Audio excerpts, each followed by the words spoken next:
Hey guys, I am Adam. Welcome to the Vintage Sanctuary. So, what the heck is going on? There's like this plethora of 500 home run videos being put up on the YouTubes these days. I mean, there's got to be some sort of elite influencer that's responsible for this, but I don't know who that could possibly be. It's just crazy. So, guess what? Here's another one. I am going to show at least one card of each 500 Home Run Club member in my collection. Sometimes more than one card as the spirit moves me. And by the way, if you and I have the same card, that makes us clubbies, which is an actual word for two or more people that are in the same club. And one reason I collect, not the only reason by any means, but I like being clubbies with other members of this wonderful community. So let me know below if you and I have the same card. I think that's really cool. How in the world did Eddie Lopat get into this 500 Home Run Club video?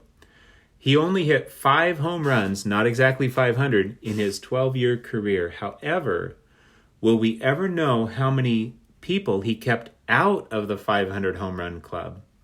The club is so special precisely because of people like Lopat who make it extremely challenging to get into the 500 Home Run Club in the first place. So I somehow managed to find a way to sneak Eddie Lopat into this 500 Home Run Club video. Hey, he hit 5 more home runs than I ever hit, that's for sure. Okay, starting with Eddie Matthews at 512 home runs. This is his 53 tops in a EX plus 5.5. Just a stunning card. I don't think I've shown this one before. By the way, perhaps the hardest part of this video was taking all of the graded card sleeves off of the cards. Number 2, also with, well, these aren't necessarily numbered, but next, Ernie Banks, also with 512, although he got into the Home Run Club about 3 years after Eddie Matthews. So this is my 61 tops. By the way, this is my only card of Eddie Matthews that's not a multiplayer card. 61 tops, number 350, Eddie Matthews. Pick this one up in the National. Just absolutely stunning card. All right, sorry, Lopat, you're going to have to go. And next we have Ted Williams at 521. But by the way, who knows how many more home runs some of these guys would have hit if it had not been for their military service. Now, this card just came in the mail today. This is the 1959 Fleer, number 59, interestingly enough. Ted Williams in a near mint to mint 8. I think this is just such a gorgeous card. The colors are kind of subtle, but to me they just really work. And note how he just pops off this card almost like he's in 3D. Love the way that the light reflects off of his pants. I think this is just absolutely stunning. The full swing motion. This was a hot September 1957 for Ted. He climbs out of the sick bed after an attack of the flu. Sounds like Chuck Norris. Although actually, the flu had Chuck Norris, not the other way around. And he went on this record-shattering batting streak, 16 consecutive basically times at bat without being put out, including 4 home runs, 2 singles, 9 walks, once hit by a pitcher, and also during this streak, tying a major league record by hitting 4 home runs in 4 consecutive times at bat. Just a stunning beauty. By the way, this card makes me a clubby with Doug Kahn. So Doug Kahn recently had a series where he showed cards that he had paid less than $50 for, not including shipping. Graded cards, and one of the cards he showed was a 1959 Fleer, not this particular card, in a PSA near mint to mint 8 as well. Just a gorgeous card. So he inspired me to be on the lookout. I scoured eBay and I found this beauty, There were several 1959 Fleer Ted Williams cards graded in a grade of 8 for under $50. But this one really spoke to me, so happy to add it to the collection. Okay, next we have Mickey Mantle at 536 home runs. Fairly recent Grail card pickup, his 53 tops and a fabulous Relic 1.5. Wow, just gorgeous vintage art, vibrant colors, gem mint tin, oversized name rectangle. Such a beautiful card. One of my 2 Playing Days Mantle solo cards. And then next we have Mike Schmidt at 548 home runs. My only Mike Schmidt card, his first solo card, his second year card. Thanks to Picker Jim, because he's the one who inspired me to go after this card with one of his epic videos. And next we have Harmon Killebrew with 573 home runs. Well, I only have one solo player Harmon Killebrew, so I guess I should show that one. And that is the 68 tops in a 5.5. Super sharp card. It's, center to the bottom, but just out of this world sharp. I picked this one up for $31, I think, back in June, which I thought was, pretty good. I thought it was great. And next we have Willie Mays at 660 home runs. So I'm going to do several Mays just because I feel like it. So let's see. I will start with, I had mentioned the, I guess Mantle's going to have to get out of the way to make room for Mays. I had mentioned the 1965 Topps Willie Mays. This is my only 1965 Topps card. And I got this at the National, and I think it is just absolutely stunning.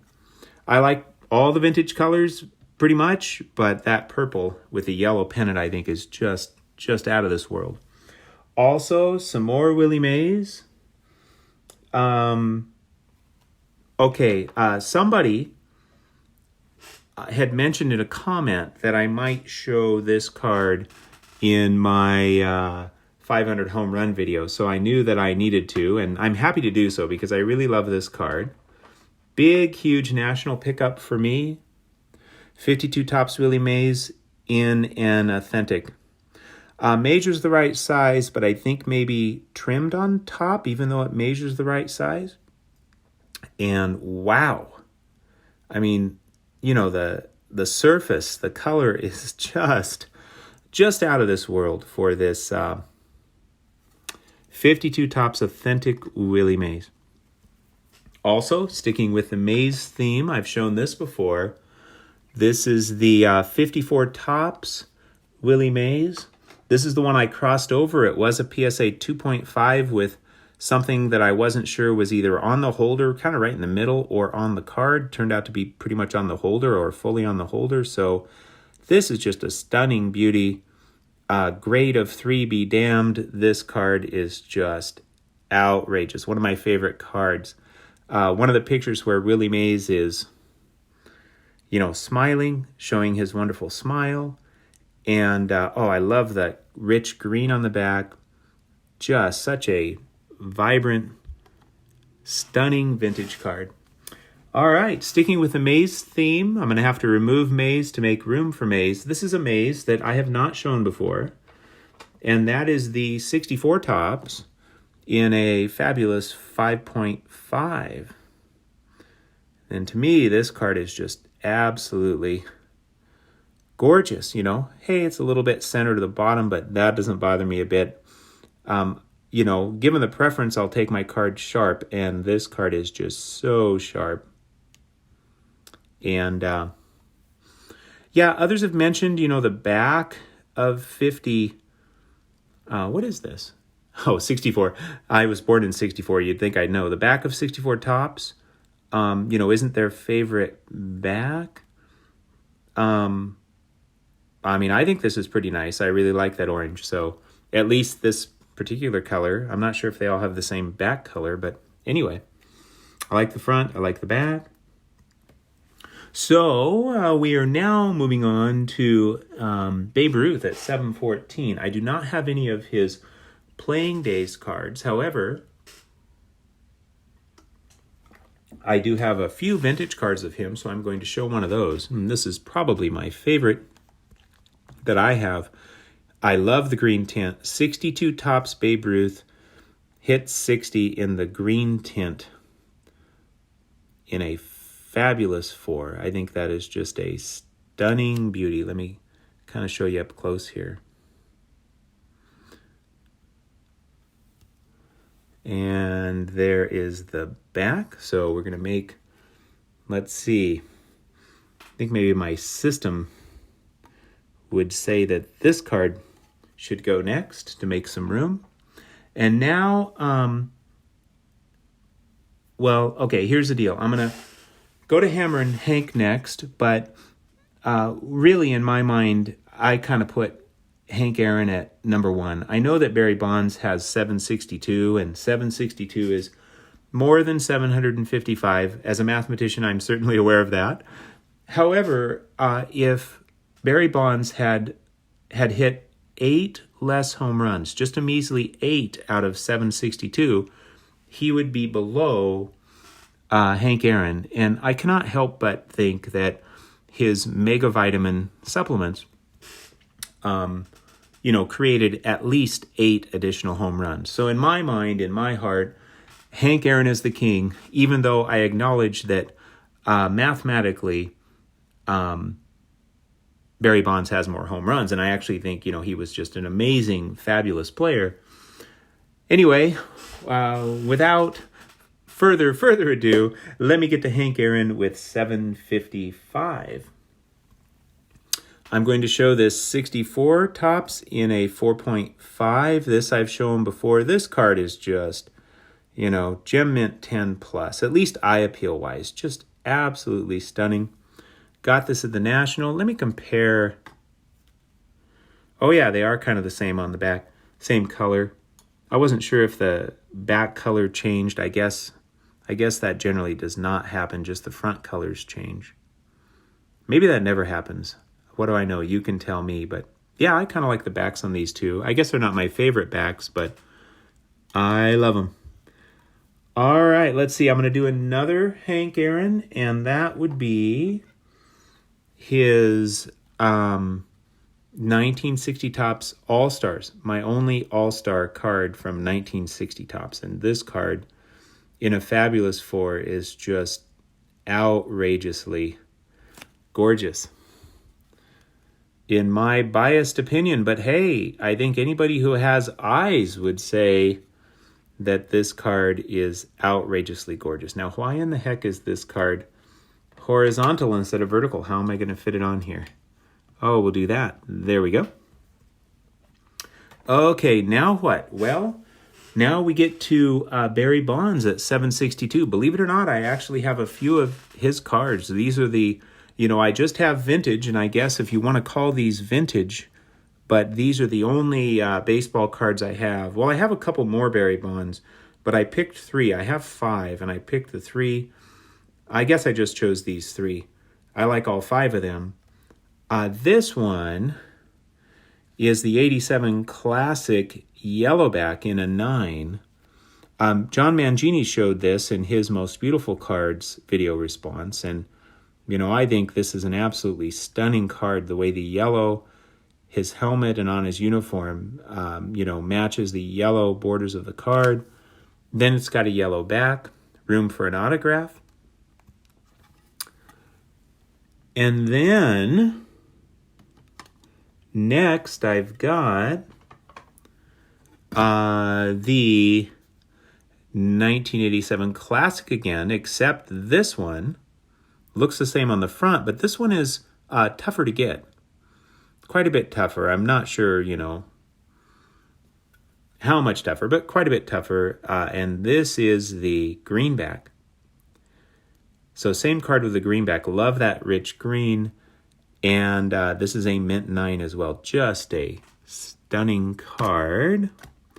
And finally, this is actually when I got into vintage baseball, one of the first cards I bought. And I bought it before it really took off, and then it came back down. I'm not sure where it's at now, but here we go. I absolutely love this card. I'm a fan of the wood grain cards. This is the 1987 O-Pee-Chee. And I know somebody, I mean, I don't know him well, but I've had a couple conversations with him that actually had opened gazillions of boxes of these, or however they came, and submitted the Barry Bonds, and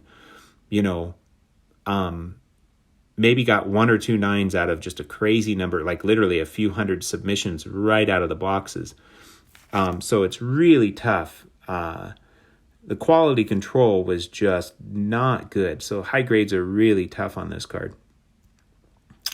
Jagged cuts are par for the course on this card. And this card is just stunning. And there's the back. So I guess we're going to have a Bond trifecta here to close out this video.